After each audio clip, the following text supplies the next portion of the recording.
The condition I treat pretty frequently is a condition called femoral acetabular impingement or labral tears in the hip. A lot of times people describe this as a hip flexor injury, and a lot of times that's what people actually think is going on, is a strain to one of the flexors in their hip joint.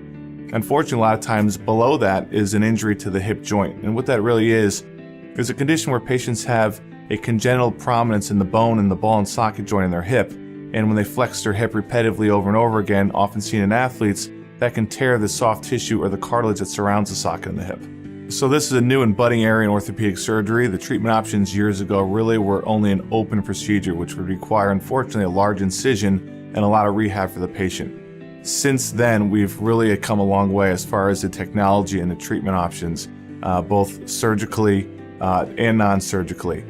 If it does require a surgical intervention, we can now treat this injury through the arthroscope, which is really 3 tiny little incisions where normally this would be a very large incision and ugly scar. This can be quite pretty and the patients recover very quickly.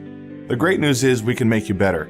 Traditionally, hip pain in a young athlete was a very scary area for orthopedic surgeons because we just simply didn't have the means to treat it.